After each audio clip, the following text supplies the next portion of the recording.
Mani padme hum, mani padme hum, mani padme hum, mani padme hum, mani padme hum, mani padme hum, mani padme hum, mani padme hum, mani padme hum, mani padme hum.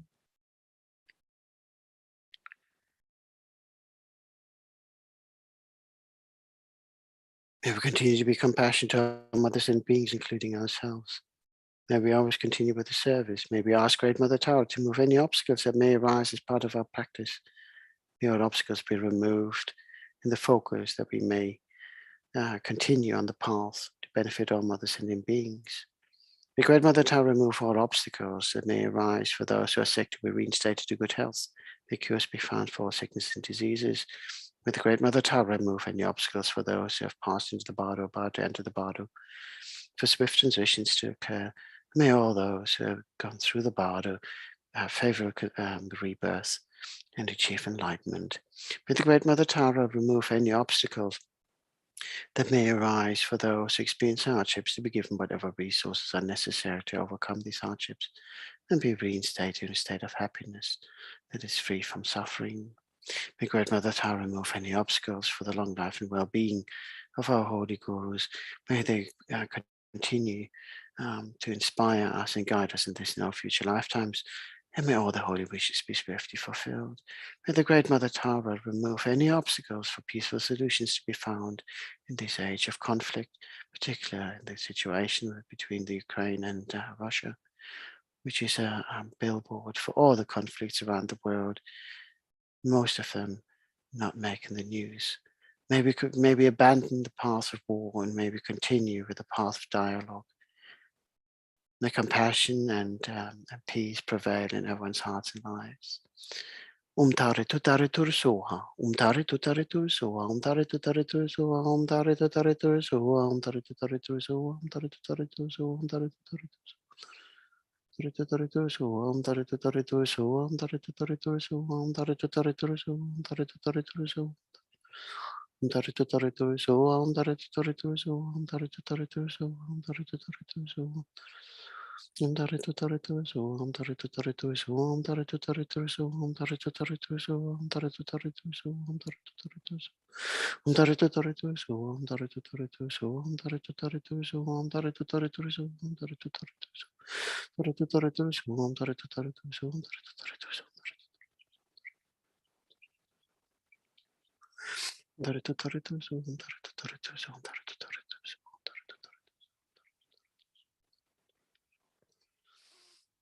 Tare tutare tur soha.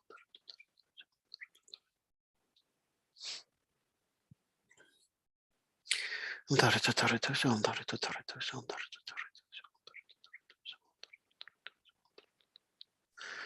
Tare tutare tur soha, tare tutare tur soha, tare tutare tur soha.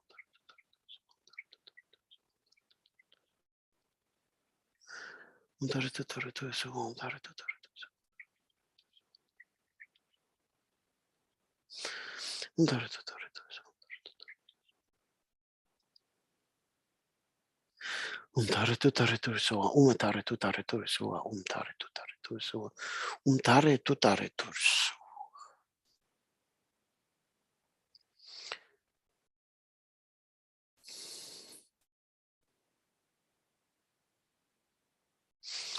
Here we now recite the main prayer of Thangtong Gyalpo. Again, may all those who are sick be reinstated to good health. Those about to enter the bardo have entered the bardo, have swift transitions, favor rebirth. Those who experience hardships be given whatever resources necessary to overcome those hardships.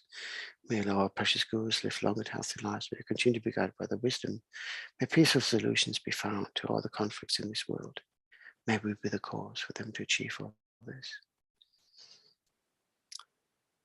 Recite 3 times. May all the diseases that sadden the minds of sentient beings that result from karma and temporary conditions, such as times of caste busyness and the Buddhas, not occur in the realms of the world.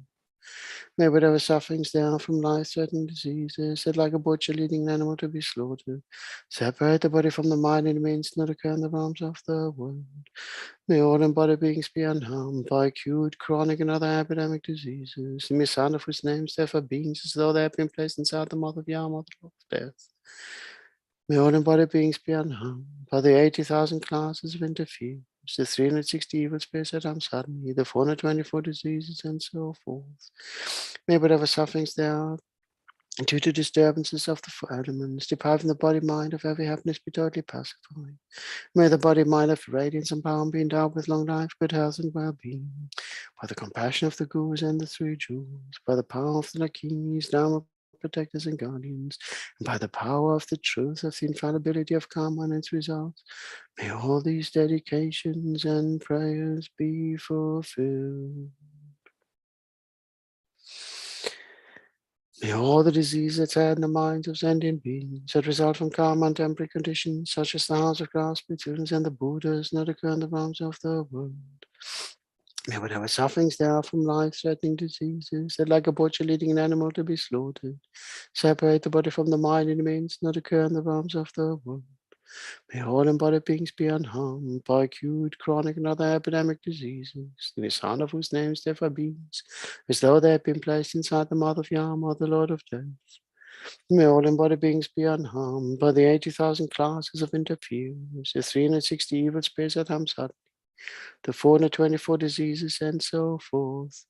May whatever sufferings there are due to disturbances of the four elements depriving the body mind of every happiness be totally pacified. May the body mind of radiance and power be endowed with long life, good health, and well-being. By the compassion of the Gurus and the three jewels, by the power of the keys, Dharma protectors and guardians, by the power of the truth of the infallibility of karma and its results, may all these dedications and prayers be fulfilled. Was it 2 or 3? Anna, were you listening? Was it 2 or 3? I did 3. Ah, well. Okay. Thank you very much. Everybody's so attentive today. Thank you very much. Okay, so that completes the main prayer. So let's go to the speech by Thangtong Gyalpo, Words of Truth, pacifying danger of weapons. Again, in this world we're living in, conflict is ever present. And it seems that every generation has its moment. And with some of the political climates around the world, it's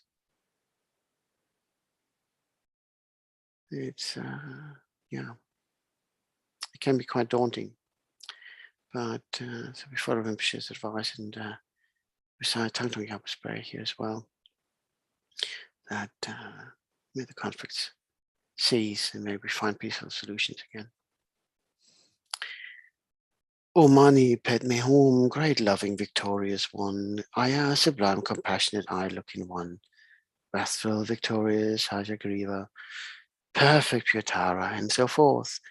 Objects of refuge, whose holy names eliminate all dangers upon me hearing, who are compassionate in nature, please pay attention to me. When the sentient beings of the time of quarreling and the flourishing of the 5 degenerations are tormented by fighting and intense suffering from the explosion of a great ocean of evil karma and jealousy, please dry this ocean up by the strength of your transcendental wisdom and compassion. Also by letting fall a great nectar rain of loving kindness on transmigratory beings whose hatred is a blazing fire. Please grant your blessings for happiness and auspiciousness to increase by the recognizing each other as being like parents. Through defeating the multitude of vicious evil spirits who by entering someone's mental continuum change it instantly into the mind of an asura. From now on, may they never roam in this region. Please also cause all sentient beings who have died in war from now on to abandon evil karma, the cause and result, and be miraculously reborn in blissful land. Please also lead all others to that pure land. Please cause all those who are born and die to have long lives and not have sicknesses, to stop all their quarreling and fighting, and to enjoy a life in the 10 virtues. Please make rain fall at the right time, harvest to always be good, and auspiciousness to increase in all habitats and for all inhabitants. But the ultimate reality, which is pure nature, unbetraying cause and result, which is that ultimate reality, and the compassionate Guru, mindful deity, and rare sublime ones, may my pure and extensive prayers be accomplished.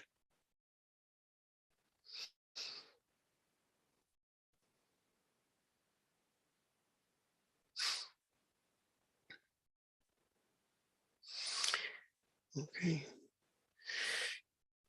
So let's see, dedications. Yes, I think I go back and use the dedications of the, they're still sort of approved by Rinpoche. That's okay, from everlasting, so ever-flowing bodhicitta, annihilating the self-cherishing demon. Dedications. Wrong end. There you go. Again, what's really nice with this one, it's based the ever-flowing bodhicitta. It's a practice that involves the 8 verses of thought transformation, and it's what we're trying to achieve to generate bodhicitta. So it's quite nice to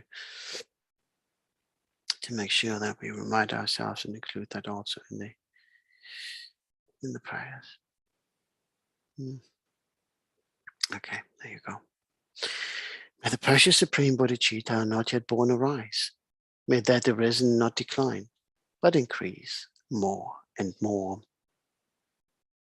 Due to all the past, present, and future merits collected by me, and all the merits of the 3 times collected by the numberless Buddhas and numberless sentient beings, may bodhicitta be generated in the hearts of all sentient beings of the 6 realms, and especially in the hearts of everybody in this world, including all the students, benefactors, and volunteers in the FPMT organization.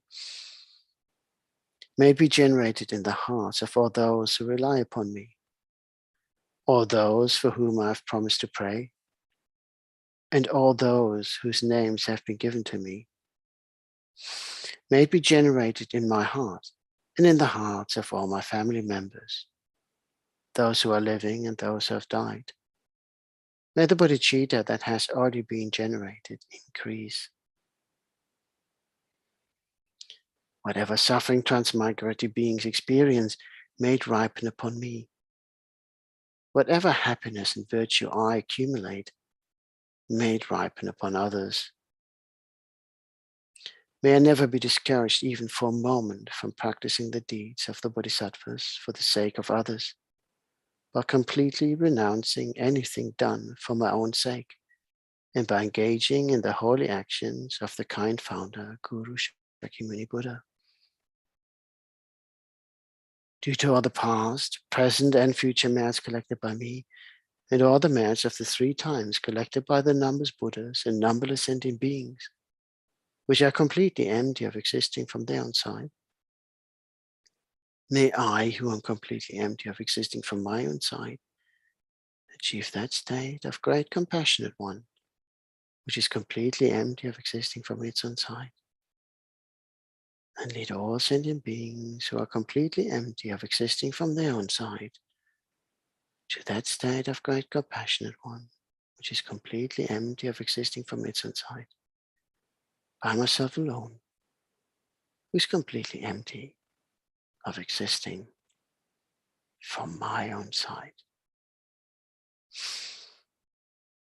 The prayers for His Holiness.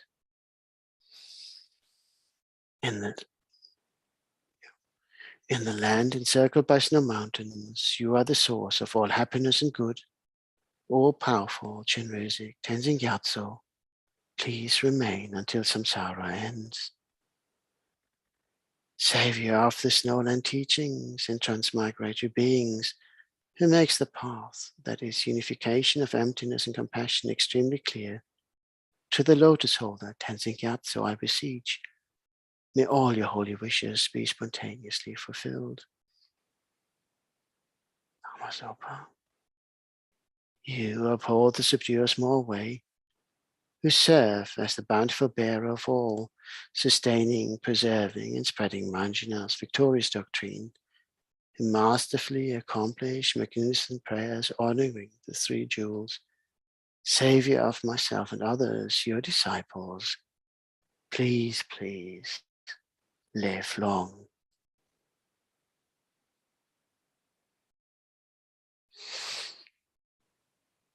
Thank you very much, everyone. Thank you, Nana, for being here. Thank you to Chenrezig Institute for hosting us so beautifully. Thank you for everyone who's been kind enough to join us on YouTube, this session, previous sessions, to all the wonderful Sangha who's given their time to make prayerathon what it is. And may you all benefit. And thank you very much to Rinpoche for having tasked us with this beautiful practice, which we're heading to nearly 2 years. Come August, 1st of August will be 2 years. We've been coming together every week. And with so much diligence, all the wonderful people who made this possible, by supporting us, by attending, and all the people in the background, we don't see in front of the camera. Thank you very much to each and every one of you. And I see also my dear brother, Gyalpo is here. How are you? I'm okay. How are you? Yeah, not too bad. Not too bad. What time is it now in Oz? Well, on, you're about 11 hours ahead, aren't you? What is it, 9, 10? 8 o'clock in the morning. 8 o'clock in the morning. Here you go. My clock is a bit slow. No, brilliant. Lovely to see you. Good to see you too. Yes. Thank you for doing all that you do for the prayerathon. It wouldn't happen without you. I'm very grateful to you for that. Oh, well, it wouldn't happen if nobody would turn up. I mean, that would be a long day for me. So thank you very much. Very, very long day. It's a wonderful team effort. And I have to say, and it keeps me, okay, but like most things in life, you sometimes get things that sometimes it runs smooth and sometimes you have obstacles. And I remember I saw this wonderful card and it said, whatever obstacles people put in front of me, may I use it to make a smooth path to walk on. And I thought, wonderful. I mean, and we grow with that. And also, again, I can't remember which of our Lama said that, if it's too easy, where's the merit? Sometimes you need this, you sometimes need the obstacle. And then you see that so many of our dear brothers and sisters who support this prayerathon and have done pretty much since the beginning, when they get an opportunity to go on good retreats, I mean, why would you envy them for that? I'm really happy when they can go and then they go like, sorry, I can't make it this week. Great, get a retreat. You come back when you can. And then seeing people like Nana coming, joining us with a big smile. I mean, hey, who am I to complain? So no, thank you all. Thank you all. You're making my life, you're enriching my life. And, I'm glad we can be of benefit to so many. So thank you very much to each and everyone. Master Tim. They call me Tim. Do you remember that? Tim the Enchanter. All right. I'll let you get on with things. Go, Pula. Look after yourself. And, you too, Tim. Goodbye. And everyone. Bye-bye. See you next week. Thank you very much. Have a good day. Sleep well. Hello, everyone, wherever you are in the world. My name is Thangtong Gyalpo. I'm located in Brisbane, in Australia, about an hour and a half drive from Chenrezig Institute, who do all of the IT support for this prayerathon. I'm going to lead the next 2 sessions. So let's start this session now just by taking a moment to refresh the motivation for coming today for this particular session. Whatever individual motivation you might have the desire to calm your body and mind and just settle down for a few minutes while you do the practice, or you might have the motivation to benefit others, and that's the best motivation we can have. Whatever benefit we individually get from this, if we can think whatever we do in this session, and indeed this day and this life, may it be the cause for innumerable sentient beings to be free from all their suffering forever, to achieve the highest, perfect, complete enlightenment as quickly as possible. If we can begin this session and each day of our lives with this motivation, this mind of enlightenment, bodhicitta motivation, we can make every day beneficial. So begin with the individual motivation of calming the body and mind, and move on to benefiting all those people around you, all those people you don't know, all those kind mother sentient beings we have no contact with in this life.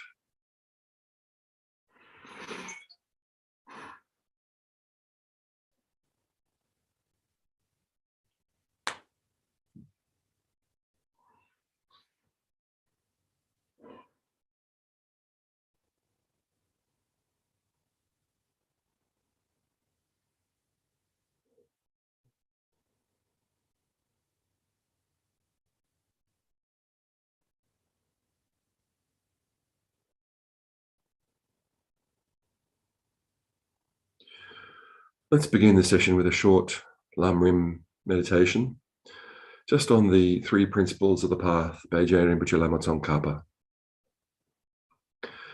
I bow down to the Venerable Lamas. I will explain as well as I am able the essence of all the teachings of the conqueror, the path brazed by the conqueror's offspring, the entrance for the fortunate ones who desire liberation. Listen with clear minds, you fortunate ones who direct your mind to the path pleasing to the Buddha, who strive to make good use of leisure and opportunity and are not attached to the joys of samsara. Those with bodies are bound by the craving for existence. Without pure renunciation, there is no way to still the attractions to the pleasures of samsara. Thus, from the outset, seek renunciation. Leisure and opportunity are difficult to find. There is no time to waste. Reverse attraction to this life. Reverse attraction to future lives. When you're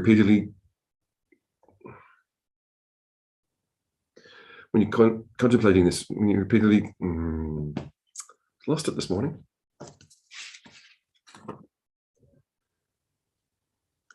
My mind is a little dull at the moment. I've not been well. Contemplating this, when you do not for an instant wish the pleasures of samsara and day and night remain into liberation, you have then produced renunciation. Renunciation without pure bodhi mind does not bring forth the perfect bliss of unsurpassed enlightenment.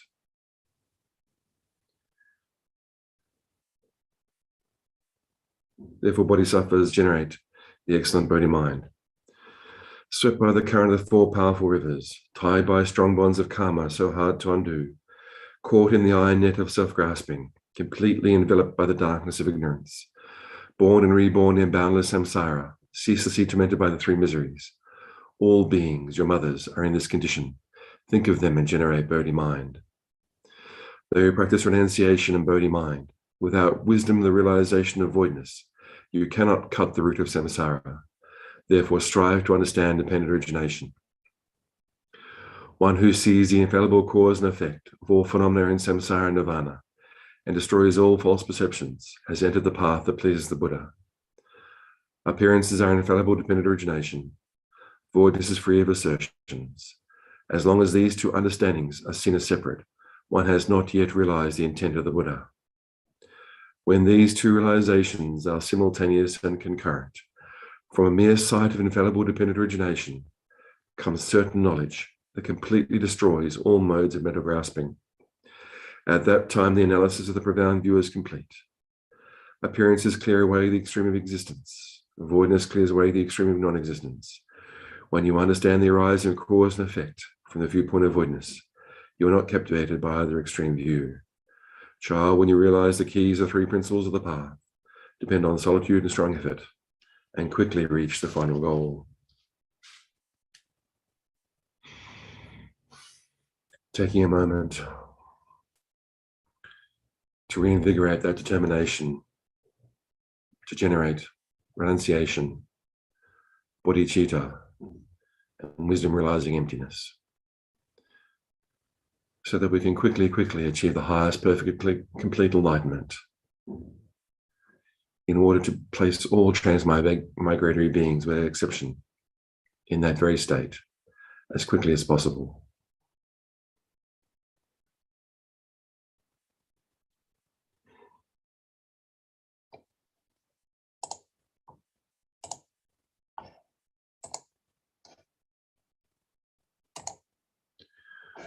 Moving on now to the actual practice, starting with the motivation. We'll say this through several times. All sentient beings, my mothers, who are infinite like space, go for refuge to the precious Guru Buddha. We go for refuge to the Buddha, the Dharma, and the Sangha. We go for refuge to the assembly of Gurus, Yidams, and Dakinis. We go for refuge to the empty clarity of our own minds, the Dharmakaya. All sentient beings, my mothers, who are infinite like space, go for refuge to the precious Guru Buddha. We go for refuge to the Buddha, the Dharma, and the Sangha. We go for refuge to the assembly of Gurus, Yidams, and Dakinis. We go for refuge to the empty clarity of our own minds, the Dharmakaya. All sentient beings, my mothers, who are infinite like space, go for refuge to the precious Guru Buddha. We go for refuge to the Buddha, the Dharma, and the Sangha. We go for refuge to the assembly of gurus, yidams, and dakinis. We go for refuge to the empty clarity of our own minds, the Dharmakaya. All sentient beings, my mothers, who are infinite like space, go for refuge to the precious Guru Buddha.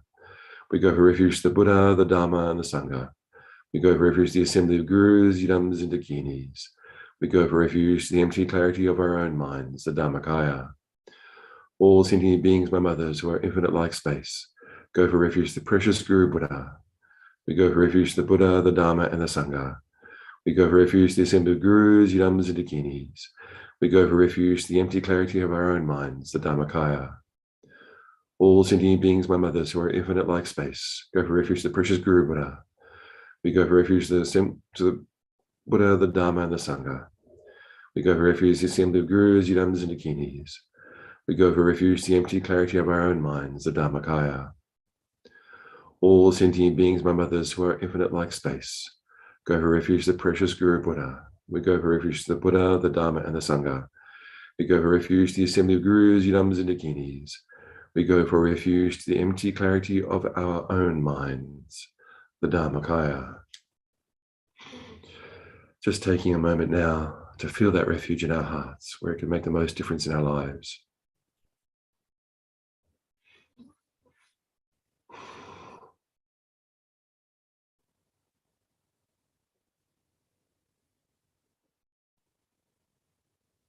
Feel that refuge to the Guru Triple Gem. And as the motivation says, the ultimate refuge, the empty clarity of our own minds, the Dharmakaya.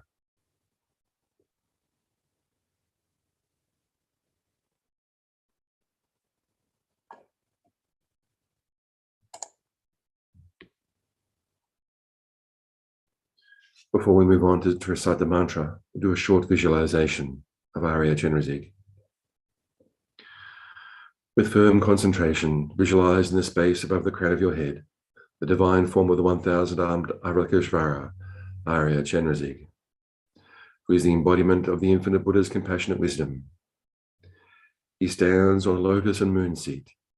His body is of the nature of white light, beautiful looking and decorated with magnificent jewel ornaments.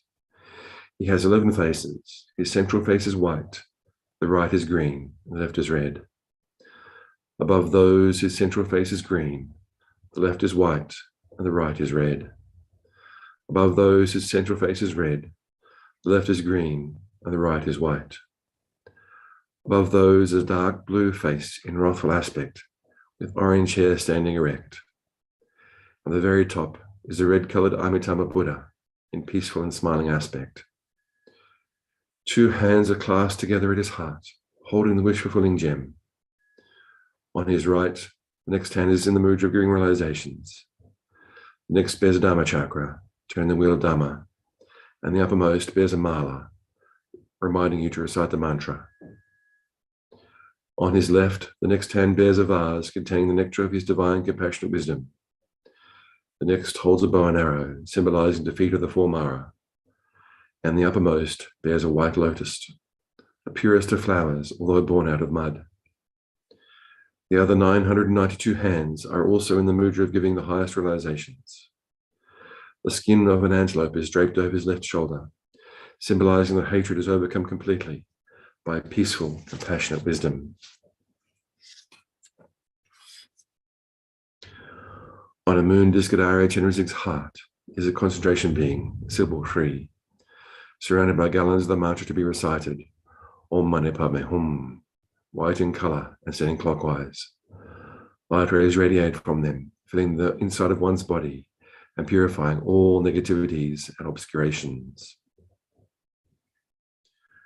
We'll start by reciting the mantra out loud several times and then continuing on yourself. You can continue on out loud too if that doesn't disturb anyone around you, or silently, as I will be doing with the microphone on here. Om Mani Padme Hum, Om Mani Padme Hum, Om Mani Padme Hum, Om Mani Padme Hum, Om Mani Padme Hum, Om Mani Padme Hum, Om Mani Padme Hum. Om Mani Padme Hum. Om Mani Padme Hum. Om Mani Padme Hum. Om Mani Padme Hum. Om Mani Padme Hum. Om Mani Padme Hum. Om Mani Padme Hum. Om Mani Padme Hum. Om Mani Padme Hum. Om Mani Padme Hum. Om Mani Padme Hum. Om Mani Padme Hum. Om Mani Padme Hum. Om Mani Padme Hum.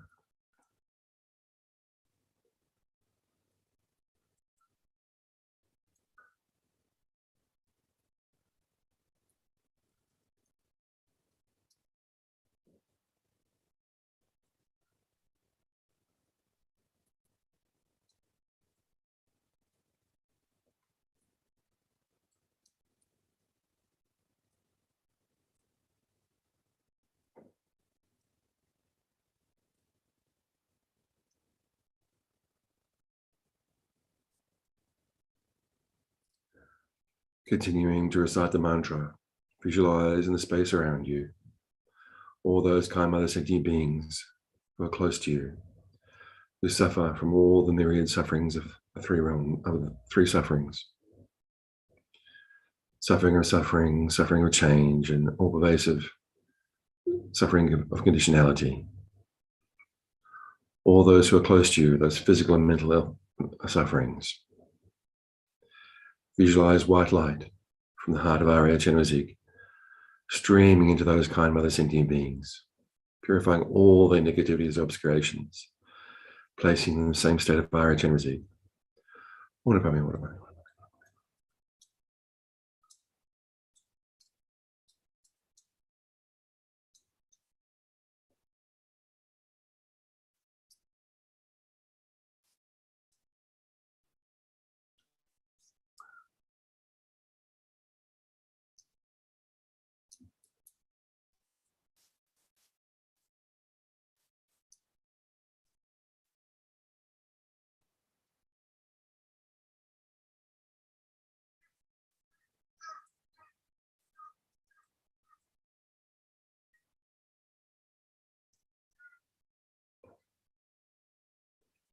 Continuing to recite the mantra, visualize around you all those kind mother sentient beings you don't know that well, strangers, people who might consider to be enemies, all those human beings around the world suffering from COVID-19, having passed away, suffering with the disease right now, immediately or long-term conditions of it. All those kind mother sentient beings caring for those people who are ill. All those who are grieving, having lost loved ones, worried about catching the disease, worrying about their loved ones with the disease. All those with mental health issues arising from COVID-19. Like ripples out made by a stone dropped in a pond. Ripples of suffering from those with COVID-19. All those kind mother sentient beings, light streaming from the home of the heart of Arya Chenrezig, purifying all their negatives and obscurations, placing them in a state of Arya Chenrezig. What about me? What about me? What about me?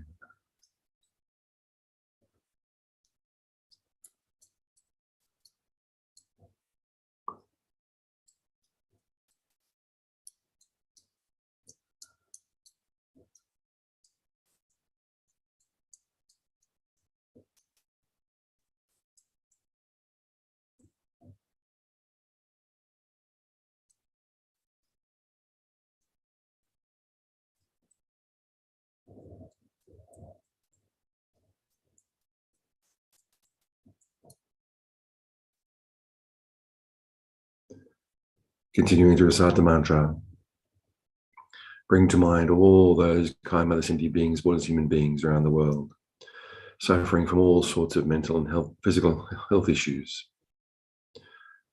All the suffering of change, all pervasive suffering, conditionality. All those kind Mother sentient beings who have been our mothers so many times. Light radiating out from the heart of Arya Chenrezig, pouring into them and purifying them of all those negative karmas, obscurations, placing them in a state of Arya Chenrezig.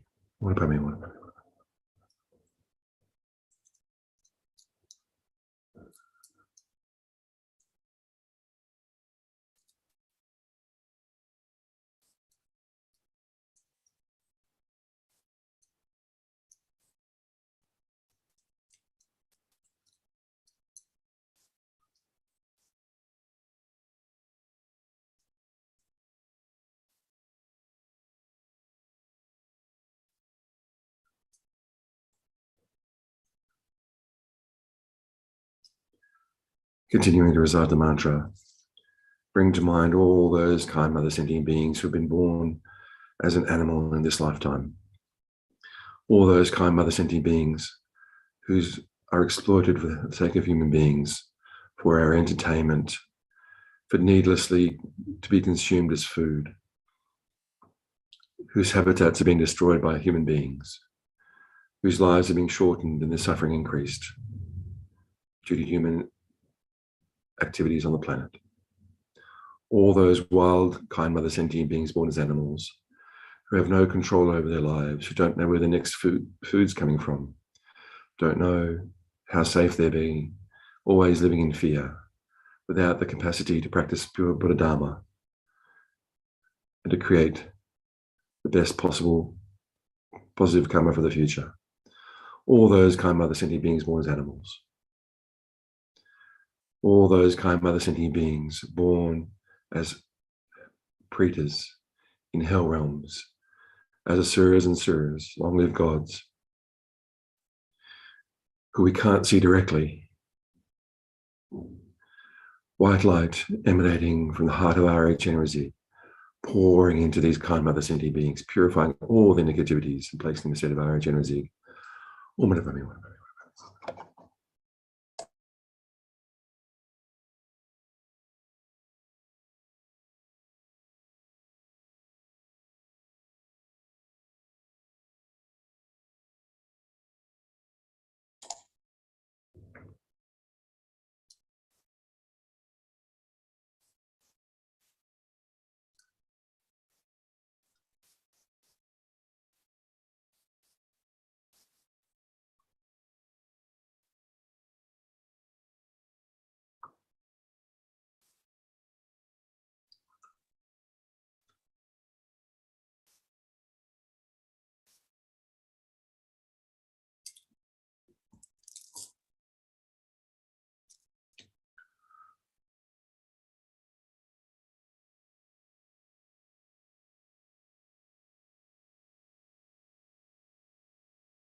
Om Mani Padme Hum, Om Mani Padme Hum, Om Mani Padme Hum, Om Mani Padme Hum.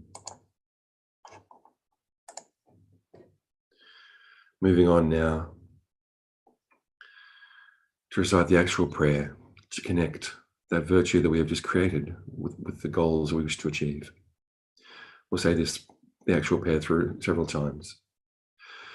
May all the disease that sad the minds of sentient beings that result from karma and temporary conditions, such as the harms of Graha spirits, illnesses, and the Buddhas, not occur in the realms of the world. May whatever sufferings there are from life-threatening diseases, that like a butcher leading an animal to be slaughtered, separate the body from the mind in a mere instant, not occur in the realms of the world. May all embodied beings be unharmed by acute, chronic, other epidemic diseases, the mere sounds of whose names terrify beings, as though they had been placed inside the mouth of Yama, the Lord of Death. May all embodied beings be unharmed by the 80,000 classes of interferers, the 360 evil spirits that harm suddenly, the 424 diseases, and so forth. May whatever sufferings there are due to disturbances of the four elements, depriving the body and mind of every happiness, be totally pacified. May the body and mind have radiance and power, and be endowed with long life, good health, and well-being. By the compassion of the gurus and the three jewels, by the power of the dakinis, Dharma protectors and guardians, by the power of the truth of the infallibility of karma and its results, may all these dedications and prayers be fulfilled. May all the diseases that sadden the minds of sentient beings that result from karma and temporary conditions, such as the harms of graha, spirits, illnesses, and the Buddhas, not occur in the realms of the world. May whatever sufferings there are from life-threatening diseases that, like a butcher leading an animal to be slaughtered, separate the body from the mind at a mere instant, not occur in the realms of the world. May all embodied beings be unharmed by acute, chronic, and other epidemic diseases, the mere sounds of whose names terrify beings, as though they've been placed inside the mouth of Yama, the Lord of Death. May all embodied beings be unharmed by the 80,000 classes of interferers, the 360 evil spirits that harm suddenly, the 424 diseases, and so forth. May whatever sufferings there are due to disturbances of the four elements, depriving the body and mind of every happiness, be totally pacified. May the body and mind have radiance and power, and be endowed with long life, good health, and well-being. By the compassion of the gurus and the three jewels, by the power of the dakinis, Dharma protectors and guardians, by the power of the truth of the infallibility of karma and its results, may all these dedications and prayers be fulfilled. May all the diseases that sadden the minds of sentient beings that result from karma and temporary conditions, such as the harms of graha, spirits, illnesses, and the Buddhas, not occur in the realms of the world. May whatever sufferings there are from life-threatening diseases that, like a butcher leading an animal to be slaughtered, separate the body from the mind in a mere instant, not occur in the realms of the world. May all embodied beings be unharmed by acute, chronic, and other epidemic diseases, the mere sounds of whose names terrify beings, as though they've been placed inside the mouth of Yama, the Lord of Death. May all embodied beings be unharmed by the 80,000 classes of interferers, the 360 evil spirits that harm suddenly, the 424 diseases, and so forth. May whatever sufferings there are due to disturbances of the four elements, depriving the body and mind of every happiness, be totally pacified. May the body and mind have radiance and power, be endowed with long life, good health, and well-being. By the compassion of the gurus and the three jewels, by the power of the dakinis, Dharma protectors and guardians, by the power of the truth of the infallibility of karma and its results, may all these dedications and prayers be fulfilled.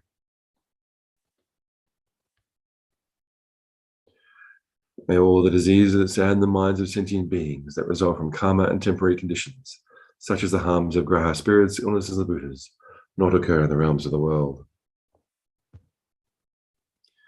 May whatever sufferings there are from life-threatening diseases, like a butcher leading an animal to be slaughtered, separate the body from the mind in a mere instant, not occur in the realms of the world. May all embodied beings be unharmed by acute, chronic, and other epidemic diseases, sounds, names, terrify beings, as though they have been placed inside the mouth of Yama, the Lord of Death. May all embodied beings be unharmed by the 80,000 classes of interferers, the 360 evil spirits that harm suddenly, the 424 diseases, and so forth. May whatever sufferings there are due to disturbances of the four elements, depriving the body and mind of every happiness, be totally pacified. May the body and mind have radiance and power, and be endowed with long life, good health, and well-being. By the compassion of the gurus and the three jewels, by the power of the dakinis, Dharma protectors and guardians, by the power of the truth of the infallibility of karma and its results, may all these dedications and prayers be fulfilled. May all the diseases that sadden the minds of sentient beings that result from karma and temporary conditions, such as the harm of graha, spirits, illnesses, and the Buddhas, not occur in the realms of the world. May whatever sufferings there are from life-threatening diseases, like a butcher leading an animal to be slaughtered, separate the body from the mind in a mere instant, not occur in the realms of the world. May all embodied beings be unharmed by acute, chronic, and other epidemic diseases, the mere sounds of whose names terrify beings, as though they have been placed inside the mouth of Yama, the Lord of Death. May all embodied beings be unharmed by the 80,000 classes of interferers, the 360 evil spirits that harm suddenly, the 424 diseases, and so forth. May whatever sufferings there are due to disturbances of the four elements, depriving the body and mind of every happiness, be totally pacified. May the body and mind have radiance and power, and be endowed with long life, good health, and well-being. By the compassion of the gurus and the three jewels, by the power of the dakinis, Dharma protectors and guardians, by the power of the truth of the infallibility of karma and its results, May all these dedications and prayers be fulfilled. Before we move on to the general dedications, let's do one more prayer for the Vajra speech of Mahasiddhi Thangtong Gyalpo, words of truth pacifying the danger of weapons.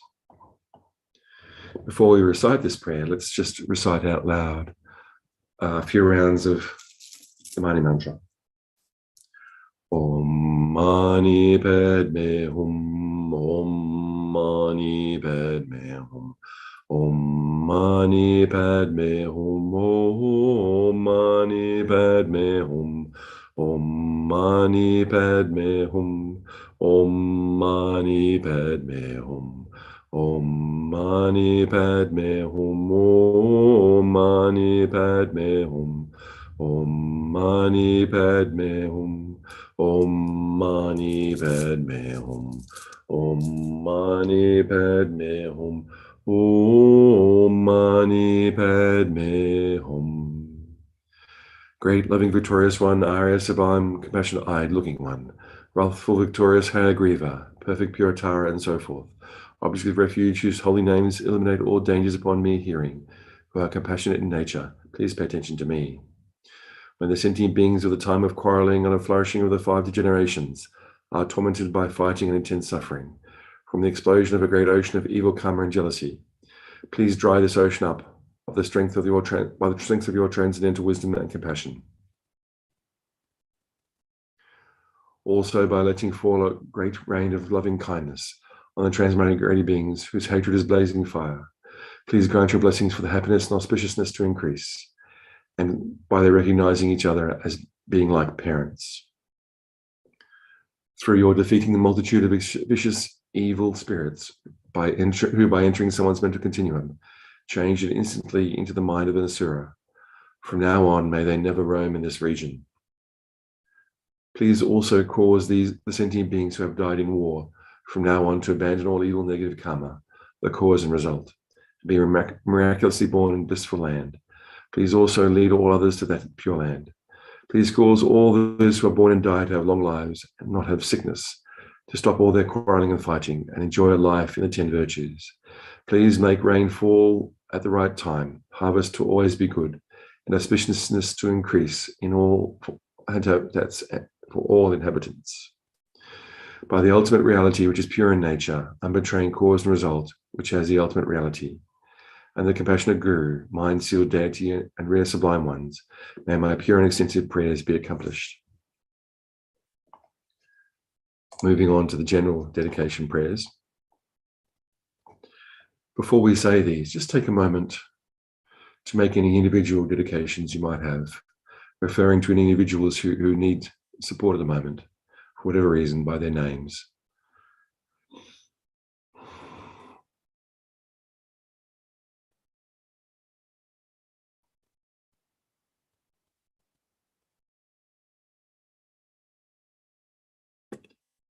Moving on now to general dedications. To actualize bodhicitta. May the precious supreme bodhicitta not yet born arise. May that arisen not decline but increase more and more. For the long life of His Holiness the Dalai Lama. Incomparably kind and supreme Tenzin Gyatso, the wish-granting, wish-fulfilling jewel, source of every single benefit and happiness in this world. May you have a long life and all your holy wishes be spontaneously fulfilled. Savior of the land of snows, teachings and transmigrated beings, who extensively clarifies the path that unifies emptiness and compassion. To the lotus holder, Tenzin Gyatso, I beseech, may all your holy wishes be spontaneously fulfilled. For Lama Zopa Rinpoche, you who uphold the subduer's moral way, who serve as the bountiful bearer of all, sustaining, preserving, and spreading Manjunath's victorious doctrine, who masterfully accomplish magnificent prayers honoring the 3 sublime ones. Savior of myself and others, your disciples, please, please live long.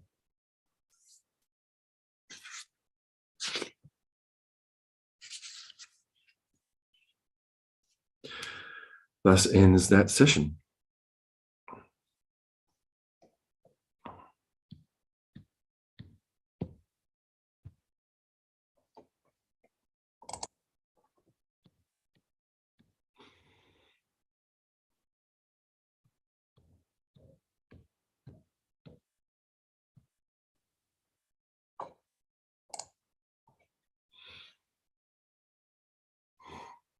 So let's start this next session, which is also me. Just taking a moment now just to refresh your motivation for being in a session right now. Beginning with the desire to calm body and mind. Moving on to the desire to purify negativities.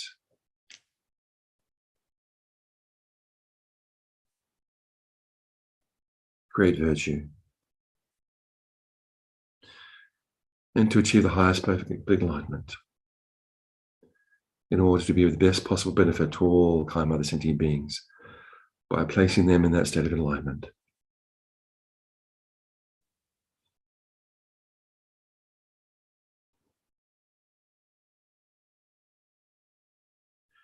Think, may this practice we do today, every action I do now, this life and all future lives, be the cause for innumerable sentient beings to achieve the highest perfect complete enlightenment as quickly as possible.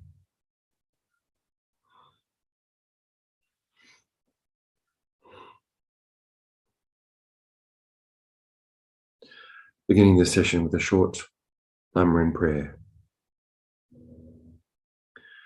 The foundation of all good qualities by Kyabje Lama Zopa. The foundation of all good qualities is the kind and venerable Guru. Correct devotion to him is the root of the path. By clearly seeing this and applying great effort, please bless me to rely upon him with great respect.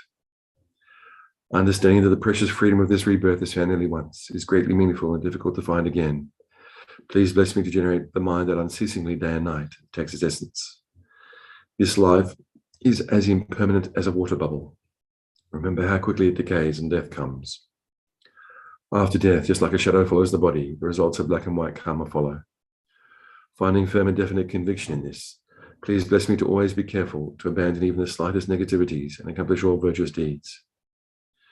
Seeking samsaric pleasures is a door to all suffering. They are uncertain and cannot be relied upon. Recognizing these shortcomings, please bless me to generate the strong wish for the bliss of liberation. Led by this pure thought, mindfulness, alertness, and great caution arise. The root of the teachings is keeping the Pratimoksha vows. Please bless me to accomplish this essential practice. Just as I have fallen into the sea of samsara, so have all mother migratory beings. Please bless me to see this, train in supreme bodhicitta, bear the responsibility of freeing migratory beings. Even if I develop only bodhicitta, but I don't practice the 3 types of morality, I will not achieve enlightenment. With my clear recognition of this, please bless me to practice the bodhisattva vows with great energy. Once I have pacified distraction to wrong objects and correctly analyzed the meaning of reality, please bless me to generate quickly within my mind stream, unified path of calm abiding and special insight. Having become a pure vessel by training in the general path, please bless me to enter the holy gateway of the fortunate ones, the supreme Vajra vehicle. At that time, the basis of accomplishing the 2 attainments is keeping pure vows and samaya. As I have become firmly convinced of this, please bless me to protect these vows and pledges like my life. Then, having realized the importance of the 2 stages, the essence of Vajrayana, by practicing with great energy, never giving up the 4 sessions, please bless me to realize the teachings of the Holy Guru. Like that, may the Gurus who show the noble path and the spiritual friends who practice it have long lives. Please bless me to pacify completely all outer and inner hindrances. In all my lives, never separated from perfect Gurus, may I enjoy the magnificent Dhamma. By completing the qualities of the stages and paths, may I quickly attain the state of Vajradhara.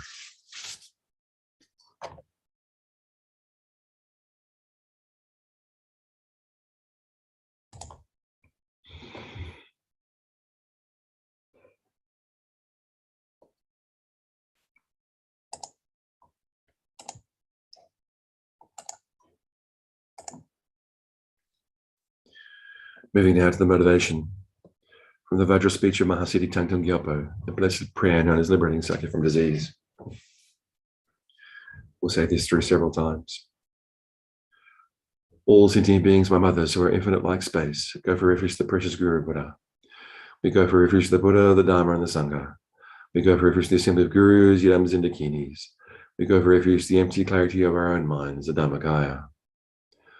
All sentient beings, my mothers, who are infinite like space, go for refuge to the precious Guru Buddha. We go for refuge to the Buddha, the Dharma, and the Sangha. We go for refuge to the assembly of Gurus, Yadamas, and Dakinis. We go for refuge to the empty clarity of our own minds, the Dharmakaya. All sentient beings, my mothers, who are infinite like space, go for refuge to the precious Guru Buddha. We go for refuge to the Buddha, the Dharma, and the Sangha. We go for refuge to the assembly of Gurus, Yadamas, and Dakinis. We go for refuge to the empty clarity of our own minds, the Dharmakaya. All sentient beings, my mothers, who are infinite like space, go for refuge to the precious Guru Buddha. We go for refuge to the Buddha, the Dharma, and the Sangha. We go for refuge to the assembly of Gurus, Yadamas, and Dakinis. We go for refuge to the empty clarity of our own minds, the Dharmakaya. All sentient beings, my mothers, who are infinite like space, go for refuge to the precious Guru Buddha. We go for refuge to the Buddha, the Dharma, and the Sangha. We go for refuge to the assembly of Gurus, Yadamas, and Dakinis. We go for refuge to the empty clarity of our own minds, the Dharmakaya. All sentient beings, my mothers, who are infinite like space, go for refuge to the precious Guru Buddha. We go for refuge to the Buddha, the Dharma, and the Sangha. We go for refuge to the assembly of Gurus, Yadamas, and Dakinis. We go for refuge to the empty clarity of our own minds, the Dharmakaya. Taking a moment now,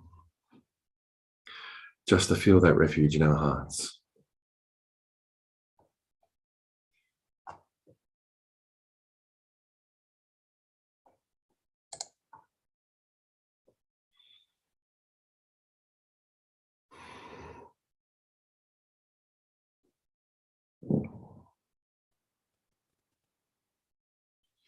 Before we recite the mantra, take a moment to visualize Arya Chenrezig. Bow the crown of your head in whatever form is most clear to you. In the nature of white light, not solid or concrete, as we are.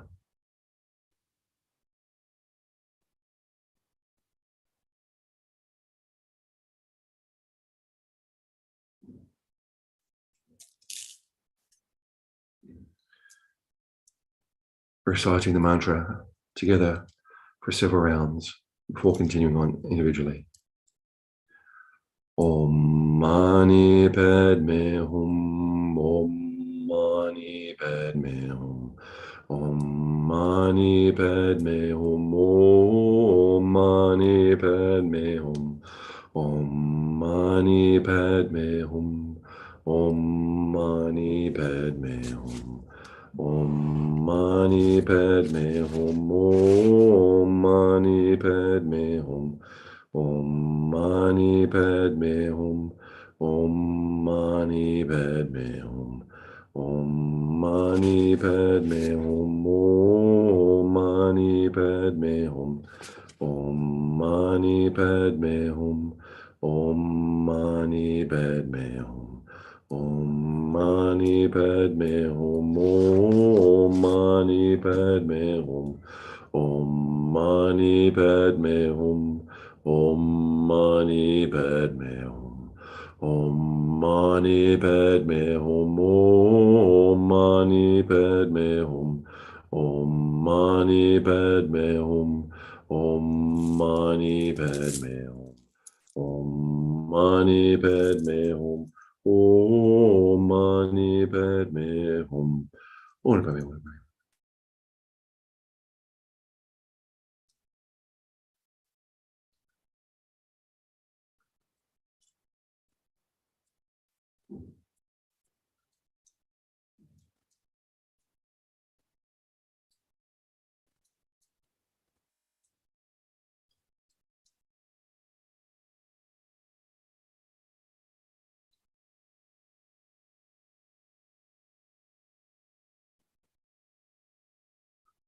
Continuing to recite the mantra. Bring to mind all those kind Mother sentient beings who are close to you. All those kind Mother sentient beings who may be considered your enemies, who make you angry, trigger you. All those kind Mother sentient beings around you, you might see occasionally but don't really know, who could be considered strangers. White light streaming from the heart of Arya Chenrezig, pouring into these kind Mother sentient beings, purifying all their negativities and obscurations, placing them in that state of Arya Chenrezig.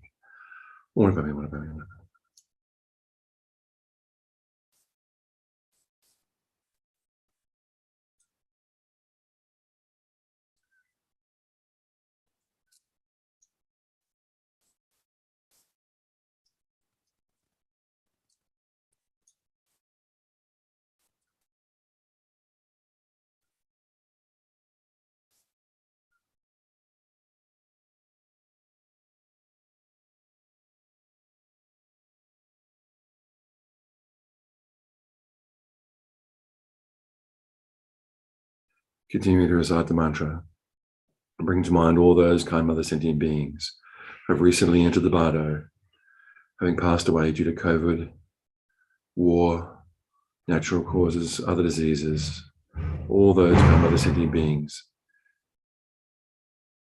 who are in the bardo state, all those other kind mother sentient beings born as human beings in this life around the world, suffering from all the myriad physical, mental sufferings from COVID-19, those terrible, terrible symptoms of COVID-19, all those people worried about those people with COVID-19, all those other mental, physical illnesses that afflict all those beings whose bodies have come about due to karma and afflictions, all those human beings who have been born suffer from external conditions such as war, famine, all those kind mother sentient beings who are suffering. White light emanating from the heart of Arya Chenrezig, purifying all their negativities, obscurations, placing them in that state of Arya Chenrezig.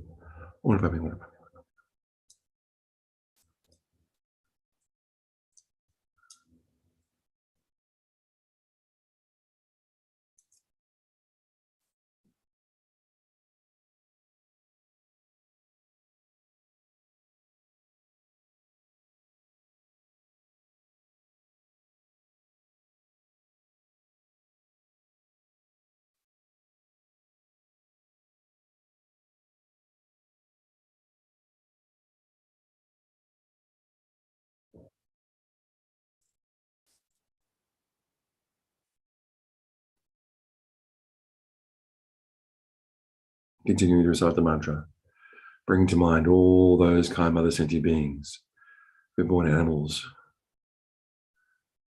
who are kept by human beings for their entertainment,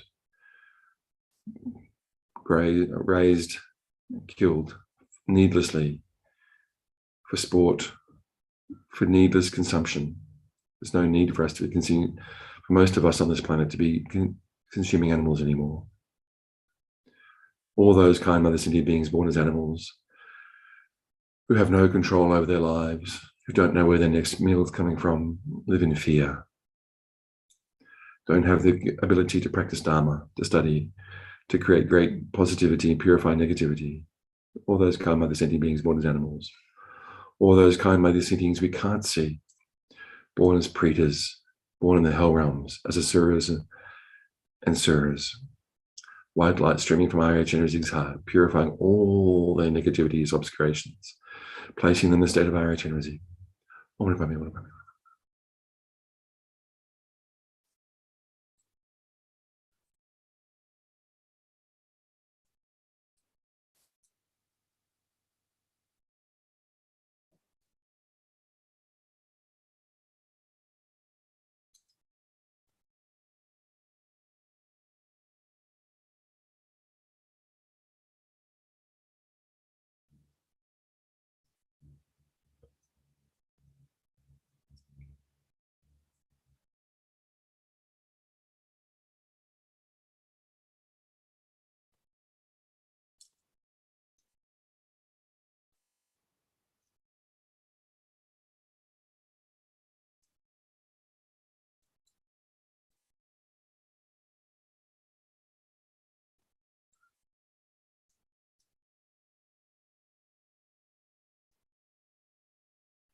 Om Mani Padme Hum, Om Mani Padme Hum, Om Mani Padme Hum, Om Mani Padme Hum.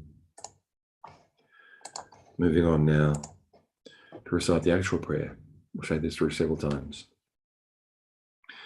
May all the diseases that sadden the minds of sentient beings that result from karma and temporary conditions, such as the harms of graha spirits, illnesses, and the Buddhas, not occur in the realms of the world. May whatever sufferings there are from life-threatening diseases that, like a butcher leading an animal to be slaughtered, separate the body from the mind in a mere instant, not occur in the realms of the world. May all embodied beings be unharmed by acute, chronic, and other epidemic diseases, the mere sounds of whose names terrify beings, as though they have been placed inside the mouth of Yama, the Lord of Death. May all embodied beings be unharmed by the 80,000 classes of interferers, the 360 evil spirits that harm suddenly, the 424 diseases, and so forth. May whatever sufferings there are due to disturbances of the four elements, depriving the body and mind of every happiness, be totally pacified. May the body and mind have radiance and power, and be with long life, good health, and well-being. By the compassion of the Gurus and the Three Jewels, by the power of the Dakinis, Dharma protectors and guardians, by the power of the truth of the infallibility of karma and its results, may all these dedications and prayers be fulfilled. May all the diseases that sadden the minds of sentient beings that result from karma and temporary conditions, such as the harms of graha spirits, illnesses, and the Buddhas, not occur in the realms of the world. May whatever sufferings there are from life-threatening diseases that, like a butcher leading an animal to be slaughtered, separate the body from the mind in a mere instant, not occur in the realms of the world. May all embodied beings be unharmed by acute, chronic, and other epidemic diseases, the mere sounds of whose names terrify beings, as though they've been placed inside the mouth of Yama, the Lord of Death. May all embodied beings be unharmed by the 80,000 classes of interferers, the 360 evil spirits that harm suddenly, the 424 diseases, and so forth. May whatever sufferings there are due to disturbances of the four elements, depriving the body and mind of every happiness, be totally pacified, and may the body and mind have radiance and power, be endowed with long life, good health, and well-being. By the compassion of the Gurus and the Three Jewels, by the power of the Dakinis, Dharma protectors and guardians, by the power of the truth of the infallibility of karma and its results, may all these dedications and prayers be fulfilled. May the diseases that sadden the minds of sentient beings that result from karma and temporary conditions, such as the harms of graha spirits, illnesses, and the Buddhas, not occur in the realms of the world. May whatever sufferings there are from life-threatening diseases that, like a butcher leading an animal to be slaughtered, separate the body from the mind in a mere instant, not occur in the realms of the world. May all embodied beings be unharmed by acute, chronic, and other epidemic diseases, the mere sounds of whose names terrify beings, as though they have been placed inside the mouth of Yama, the Lord of Death. May all embodied beings be unharmed by the 80,000 classes of interferers, the 360 evil spirits that harm suddenly, the 424 diseases, and so forth. May whatever sufferings there are due to disturbances of the four elements, depriving the body and mind of every happiness, be totally pacified. May the body and mind have radiance and power, endowed with long life, good health, and well-being. By the compassion of the Gurus and the Three Jewels, by the power of the Dakinis, Dharma protectors and guardians, by the power of the truth of the infallibility of karma and its results, may all these dedications and prayers be fulfilled. May all the diseases that sadden the minds of sentient beings that result from karma and temporary conditions, such as the harms of graha spirits, illnesses, of the Buddhas, not occur in the realms of the world. May whatever sufferings there are from life-threatening diseases that, like a butcher leading an animal to be slaughtered, separate the body from the mind in a mere instant, not occur in the realms of the world. May all embodied beings be unharmed by acute, chronic, and other epidemic diseases, the mere sounds of whose names terrify beings, as though they have been placed inside the mouth of Yama, the Lord of Death. May all embodied beings be unharmed by the 80,000 classes of interferers, the 360 evil spirits that harm suddenly, the 424 diseases, and so forth. May whatever sufferings there are due to disturbances of the four elements, depriving the body and mind of every happiness, be totally pacified. May the body and mind have radiance and power, endowed with long life, good health, and well-being. By the compassion of the Gurus and the Three Jewels, by the power of the Dakinis, Dharma protectors and guardians, and by the power of the truth of the infallibility of karma and its results, may all these dedications and prayers be fulfilled. Moving on to say one more prayer from the Vajra speech of Mahasi Thangtong Gyalpo, the words of truth, pacifying the danger of weapons. Before we say this, let's just recite Om Mani Padme Hum a few more times together. Om Mani Padme Hum. Om Mani Padme Hum. Om Mani Padme Hum. Om Mani Padme Hum. Om Mani Padme Hum. Om Mani Padme Hum. Om Mani Padme Hum. Om Mani Padme Hum. Om Mani Padme Hum. Om Mani Padme Hum. Om Mani Padme Hum. Om Mani Padme Hum. Om Mani Padme Hum. Om Mani Padme Hum. Om Mani Padme Hum. Om Mani Padme Hum.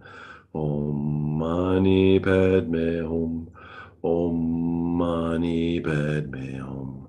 Om Mani Padme Hum. Om Mani Padme Hum.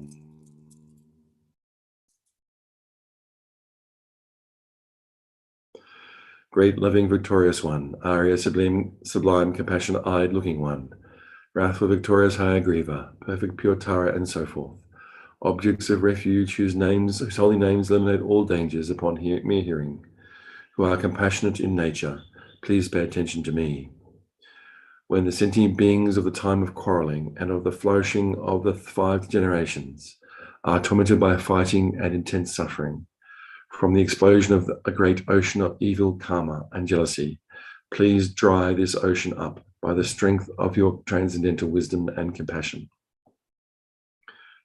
Also by letting fall a great nectar rain of loving kindness on the transmigratory beings whose hatred is a blazing fire, please grant your blessings for happiness and auspiciousness to increase.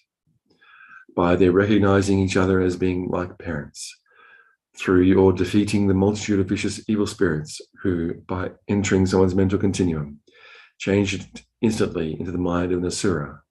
From now on, may they never roam in this region again. Please also cause all the sentient beings who have died in war, from now on, to abandon all evil karma, the cause and result, and be miraculously born in blissful land. Please also lead all others to that pure land.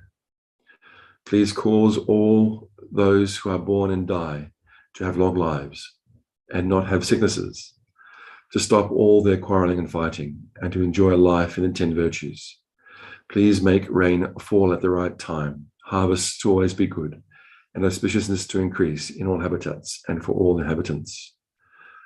By the ultimate reality, which is pure in nature, unbetraying cause and result, which has that ultimate reality, and the compassionate Guru, mind-sealed deity and rare sublime ones, may my pure and extensive prayers be accomplished.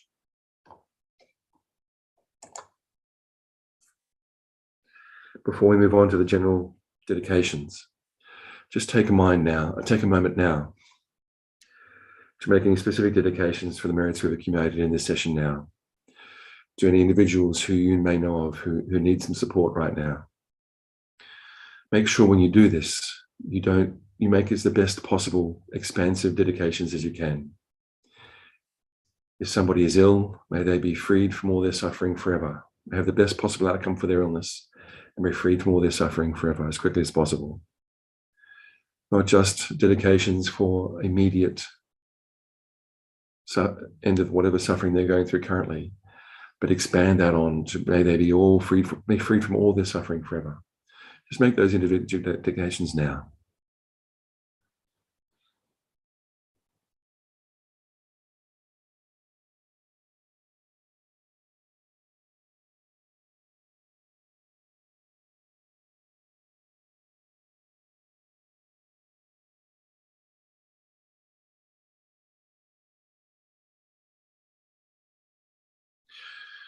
It's best to make those dedications as clearly as possible for the outcomes you want for those people up to enlightenment, specifically reciting their names.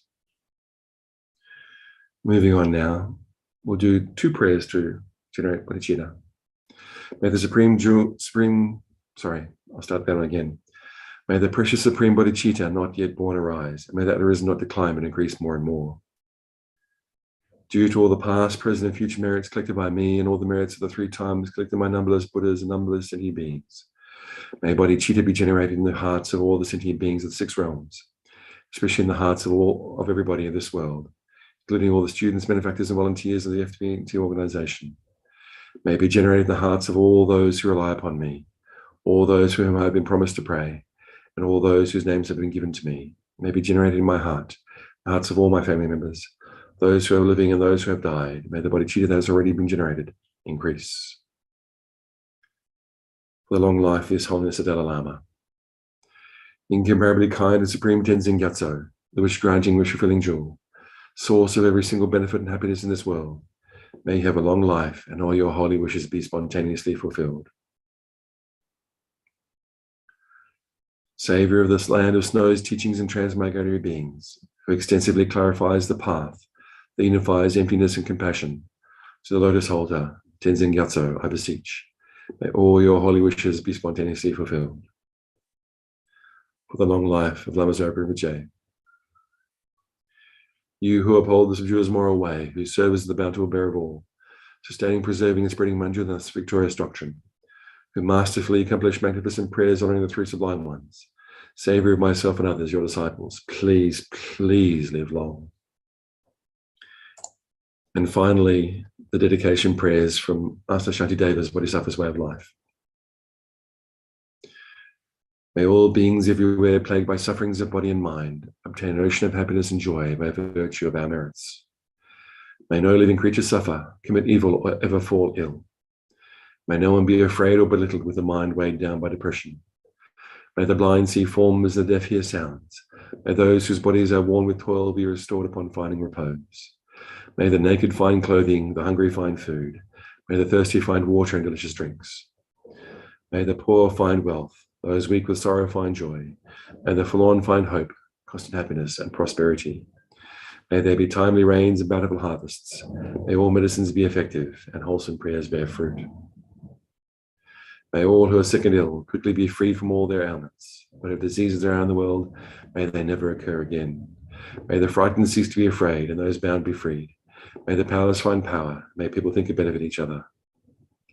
For as long as space remains, for as long as sentient beings remain, until then, may we too remain to dispel the miseries of the world.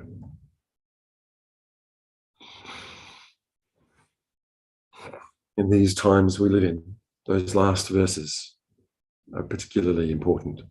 May all who are sick and ill quickly be freed from all their ailments. Whatever diseases are in the world, may they never occur again. May the frightened cease to be afraid and those bound be freed. May the powerless find power and may people think of benefit each other. For as long as space remains, for as long as sentient beings remain, until then may we too remain to dispel the miseries of the world.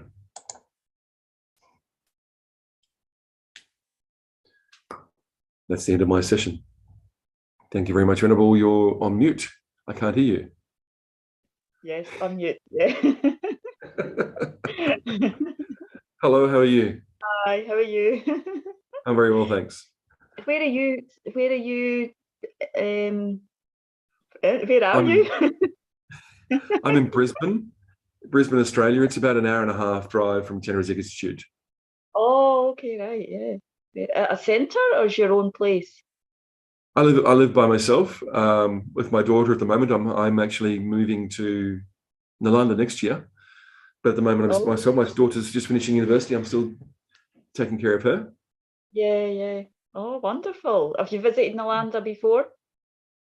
No, I have never been to Europe before.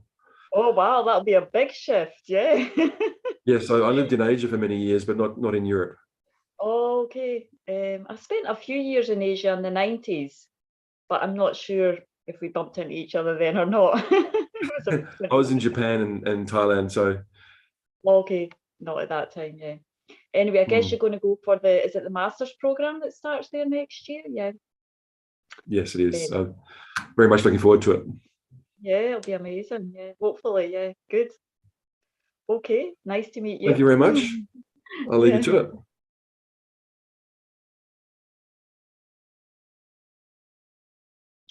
Okay. So the last session of the day, and as I've done the last couple of weeks, I want to do the, since Venerable Gyalpo did a lot of the COVID prayer, which is great, then I'm going to do the prayer that Rinpoche's, one of the prayers that Rinpoche suggested, Lama Zopa Rinpoche, for Ukraine and to avert war or to pacify war. The Sampa Lundrupa, the prayer to Guru Rinpoche that spontaneously fulfills all wishes. So I'm going to recite that one today, and then at the end I'm going to do the King of Prayers for all those who have passed away in Ukraine and also in the world, and particularly we have our prayers for the dead list that we recite here as well. So I'm going to do, you know, I won't have time during this time, but I'll recite all the names on those after the session of all those who are on the prayers for the dead list. But yeah, particularly dedicating for all those who passed away in Ukraine, most likely under very difficult circumstances. So to pray for their good future rebirth. So let's just take a moment to clarify again our motivation.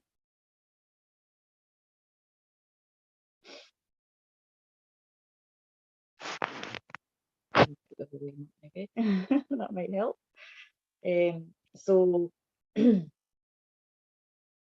again, just reminding ourselves the purpose of our life.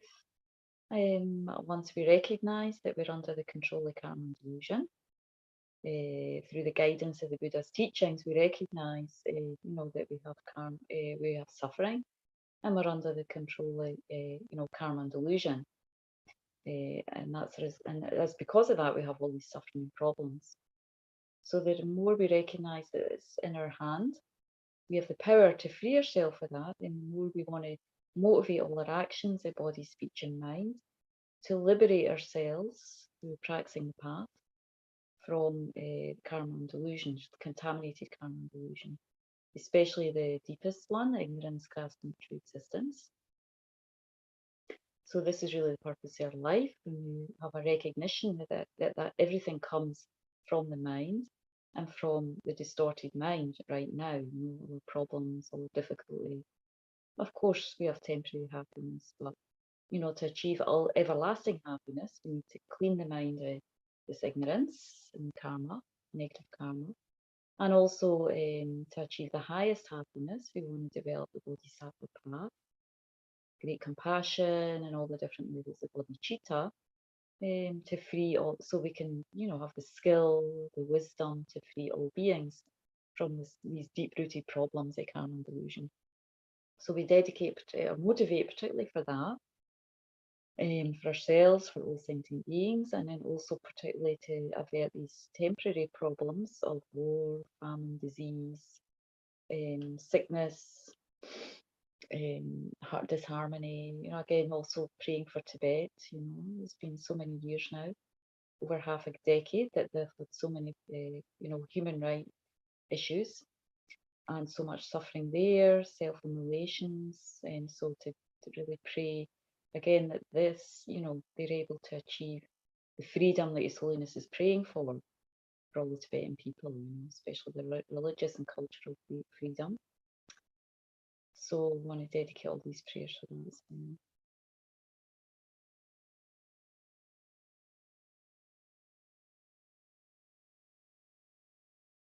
Okay, so we start with Sampa Lundrupa.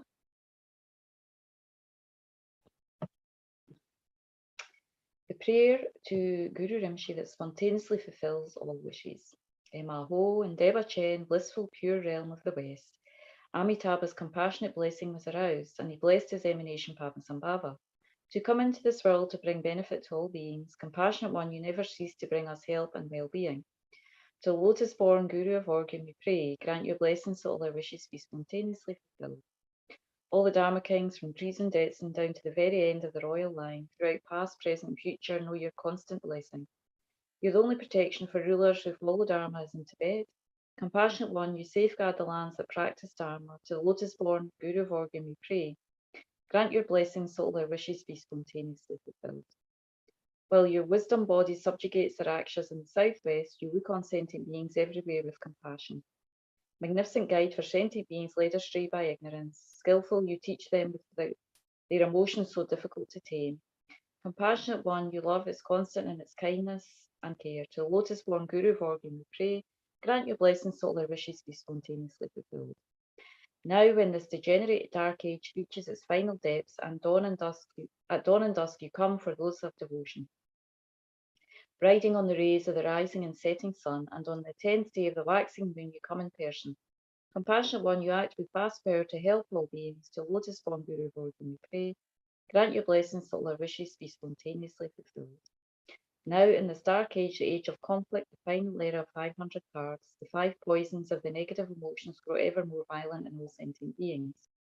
Recklessly we indulge in destructive emotions and let the poisons dominate our minds. At a time like this, let compassion be our refuge and protection. Compassionate one, you lead those with devotion to the higher realms. To the lotus-born Guru Vorgin we pray, grant your blessings so all our wishes be spontaneously fulfilled. When terrifying armies of oppression encircle us, menacing the great centres of Dharma with destruction, with no trace of doubt or hesitation we pray, O Guru Rinpoche, with your retinue of the 8 classes of gods and demons, you will repel aggressors in the armies, of this we have no doubt. To the lotus-born Guru Vorgin we pray, grant your blessings so all our wishes be spontaneously fulfilled. When sickness strikes to destroy the fragile bodies of sentient beings, when diseases plunge us into unbearable suffering and agony, with no trace of doubt or hesitation we pray, O Guru Rinpoche, embodiment of the Buddha of medicine, you will remove the obstacles that bring untimely death. To lotus-born Guru Vorgin we pray, grant your blessings so all our wishes be spontaneously fulfilled. When nature turns against us on earth's resources fail, when sentient beings are tormented by the plague of famine, with no trace of doubt or hesitation we pray, O Guru Rinpoche, with all your dakinis and deities of prosperity, you will dispel all deprivation, all hunger and thirst, of this we have no doubt. To lotus-born Guru Vorgin we pray, grant your blessings so all our wishes be spontaneously fulfilled.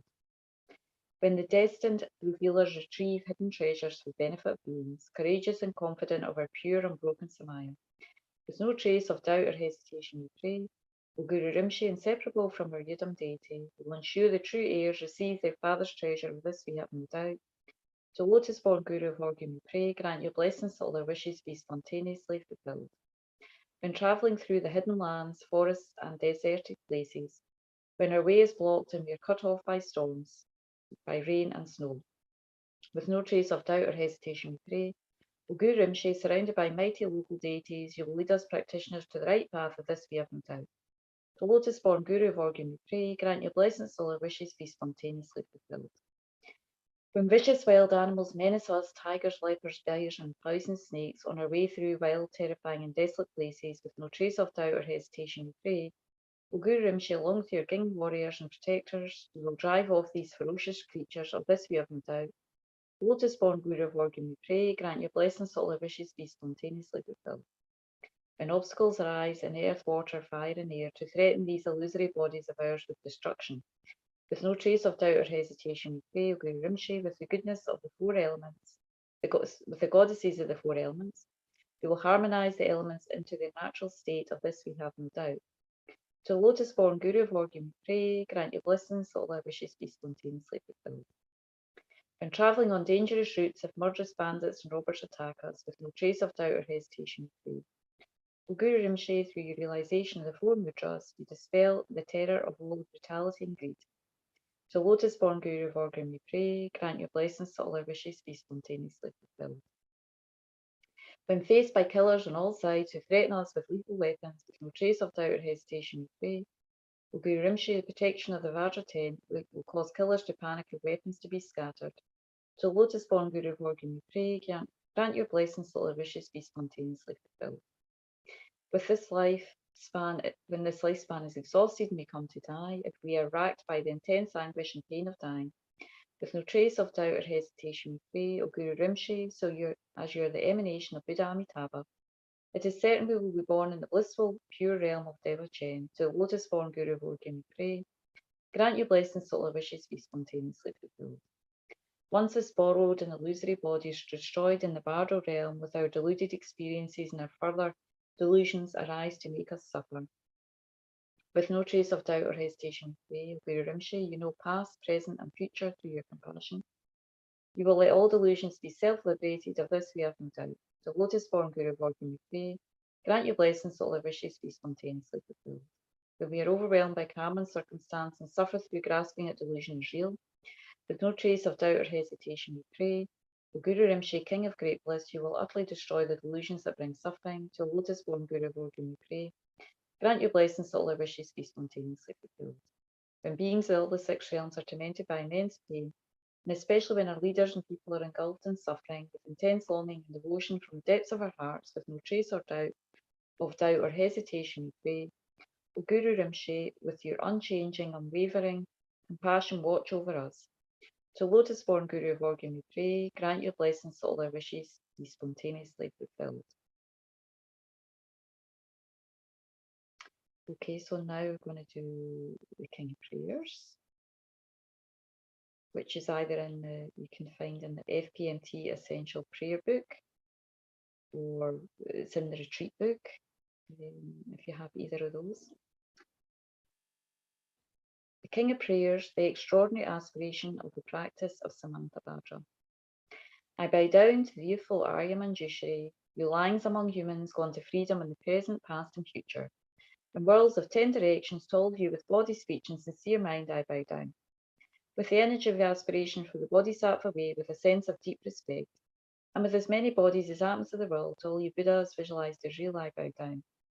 On every Atma, Buddhas, numberless as atoms, each amidst a host of Bodhisattvas, and I'm confident the sphere of all phenomena is entirely filled with Buddhas in this way. When the infinite oceans of praise for you, and oceans of sound from the aspect of my voice, I sing the breathtaking excellence of all Buddhas and celebrate all you gone to bliss. Beautiful flowers, regal garlands, sweet music, scented oils and parasols, sparkling lights and sublime incense I offer to you, victorious ones. Fine dress and fragrant perfume, sandalwood powder heaped high as Mount Meru, all wondrous offerings and spectacular array I offer to you, victorious ones. With transcendent offerings, peerless and vast, with profound admiration for all the Buddhas, with strength of conviction in the Bodhisattva way, I offer and bow down to all victorious ones. Every harmful action I've done with my body, speech and mind, overwhelmed by attachment, anger and confusion, all these I openly lay bare before you. I lift up my heart and rejoice in all the positive potential the Buddhas and Bodhisattvas in 10 directions, with solitary realizers, hearers, straw training, those beyond, and of all ordinary beings. You are the bright lights of worlds in 10 directions who have attained the Buddha's omniscience through the stages of awakening. All you who are my guides, please turn the supreme wheel of Dharma. With palms together, I earnestly request you may actualize Parinirvana. Please stay with us for eons numberless as atoms of the world for the happiness and well-being of all wanderers in samsara. Whatever slight positive potential I may have created by paying homage, offering, and acknowledging my faults, rejoicing and requesting the Buddha's stay and teach, and now dedicate all this for full awakening. May you Buddhas now living in the worlds of 10 directions and all you gone to freedom, the past accept my offerings. May those not yet arisen quickly perfect their minds, awakening as fully enlightened ones. May all worlds in 10 directions be entirely pure and vast. May they be filled with Bodhisattvas surrounding Buddhas gathered beneath a Bodhi tree. May as many beings exist in 10 directions be always well and happy. May all samsaric beings live in accordance with the Dharma. May their every Dharma wish be fulfilled. Remembering my past lives and all varieties of existence, may I practice the Bodhisattva way. And thus in each cycle of death, migration and birth, may I always abandon the householder's life. In following in the footsteps of all the Buddhas and perfecting the practice of the Bodhisattva, may I always act without error, compromise, with ethical discipline, faultless and pure. May I teach the Dharma in the language of gods and every language of spirits and nagas, of humans and of demons, in the voice of every form of being. May I be gentle-minded, cultivating the 6 paramitas and never forget bodhicitta. May I completely cleanse without omission every negativity and all that obscures this awakening mind. May I traverse all my lives in the world, free of karma, afflictions and interfering forces, just as a lotus blossom is undisturbed by the water's wave, just as the sun and moon move in wonders through the sky. May I ease the suffering in the lower realms and the many directions and dimensions of the universe. May I guide all wanderers of samsara to the pure bliss of awakening, be a worldly benefit to them as well. I practice constantly for the eons to come, perfecting the activities of awakening, acting in harmony with the various dispositions of being, showing the ways of a bodhisattva. May I always have a friendship of those whose path is like mine, with body, words, and also mind, may we practice together the same aspirations and activities. May I always meet a spiritual mentor, never displease that excellent friend who deeply wishes to help me and expertly teaches the Bodhisattva way. May I always directly see the Buddhas, mastered and circled by Bodhisattvas, and by Without pause or discouragement, free and to come, I make extensive offerings to them. I hold within me the Buddha's genuine Dharma, illuminate every way the teachings that awaken, embody the realizations of a Bodhisattva, and practice ardently in all future eons. Where circling through all states of existence may I come an endless treasure of good qualities, skillful means, wisdom, samadhi, and liberating stabilizations, gathering limitless pristine wisdom and positive potential. In one atom I shall see, Buddha feels numberless as atoms, and conceivable Buddhas amongst bodhisattvas in every field practicing the activities of awakening. Perceiving this in all directions, I dive into the ocean of Buddha field, each an ocean of 3 times Buddhas in the space of a whisper of prayer, so I too will practice for an ocean of eons. Thus I'm continually immersed in the speech of the Buddhas, expression that reveals an ocean of qualities in one word. The completely pure eloquence of all the Buddhas, communication suited to the varied tendencies of beings. The strength of understanding, I plunge into the infinite enlightened speech of the Dharma, all Buddhas in 3 times gone to freedom who continually turn the wheel of Dharma methods. I shall experience in one moment such vast activity of all future eons, and I will enter into all eons of the 3 times in but a fraction of a second. In one instant, I shall see all those awakened beings, past, present, and future lying among humans, and with the power of illusion-like stabilization, I will constantly engage in their conceivable activity. I shall manifest upon one single atom the ray of pure lands, present, past, and future. Likewise, I shall enter the ray of pure Buddha fields in every direction without exception. I shall enter the very presence of all my guides, those lights that will also yet to appear, those sequentially turning the wheels of complete awakening, those who reveal nirvana, final perfect peace. I achieve the power of swift magical elimination, the power to lead to the great vehicle through every approach, the power of always beneficial activity, the power of all love pervading all realms, the power of all surpassing positive potential, the power of supreme knowledge unobstructed by discrimination, and through the powers of wisdom, skillful means, and samadhi, may achieve the perfect power of awakening. Purifying the power of all contaminated actions, crushing the power of disturbing emotions at their root, diffusing the power of interfering forces, I shall perfect the power of the Bodhisattva practice. May I purify an ocean of worlds, may I free an ocean of beings, may I clearly see an ocean of Dharma, and may I realize an ocean of pristine wisdom. May I purify an ocean of activities, may I fulfill an ocean of aspirations, may I make offerings to an ocean of Buddhas, and may I practice without discouragement for an ocean of eons. To awaken fully through this Bodhisattva way, I shall fulfill without exception all the diverse aspirations of the awakening practice, the Buddhas gone to freedom in 3 times everywhere. In order to practice exactly as the wise one called Samantabhadra, all embracing good, the elder brother of the sons and daughters of the Buddhas, I completely dedicate all this goodness. Likewise, may I dedicate, just as the skillful Samantabhadra, with pure body, speech, and mind, pure actions, and pure Buddha fields. I shall give rise to the aspiration of Manjushri for this Bodhisattva practice of all embracing good, to perfect these practices without discouragement or pause in all future eons. May my pure activities be endless, my good qualities boundless, and through abiding in immeasurable activity, I may actualize infinite emanations. Limitless is the end of space, likewise limitless are living beings. Thus limitless are karma and afflictions, may my aspiration reach be limitless as well. We may offer to Buddhas all wealth and adornments of infinite worlds in 10 directions, and we offer during eons numberless as atoms of the world, even the greatest happiness of gods and humans. But whoever hears this extraordinary aspiration and long for highest awakening and decides to face just ones, creates far more precious bliss potential. Those who make this heartfelt aspiration for the Bodhisattva way will be free of all low rebirths, free of harmful companions, and quickly see Amitabha infinitely. And even in this very human life, they will be nourished by happiness and of all conducive conditions. Without waiting long, they will become like Samantabhadra himself. Those who give voice to this extraordinary aspiration will quickly and completely purify the 5 boundless harmful actions created under the power of ignorance. Blessed with supreme knowledge, excellent body, family attributes, and appearance, they will be invincible to vast interfering forces and misleading teachers, and all 3 worlds will make all friends. Going quickly to the noble body tree and sitting there to benefit beings, subduing all interfering forces, they will fully awaken and turn the great wheel of Dharma. I have no doubt that complete awakening is the fully ripening result comprehended only by a Buddha, holding in mind by teaching, reading, or reciting this aspiration of the Bodhisattva practice. In order to train just like the hero Manjushri knows reality as it is, and just like Samantabhadra as well, I completely dedicate all this goodness just as he did. With that dedication, which is praised as greatest by all the Buddhas gone to freedom in 3 times, I too dedicate all my roots of goodness for the attainments of the Bodhisattva practice. When the moment of my death arrives, may I eliminating all obscurations and delightfully perceiving Amitabha, may I go immediately to Sukhavati, pure land of great joy. Having gone to Sukhavati, may I actualize the meaning of these aspirations,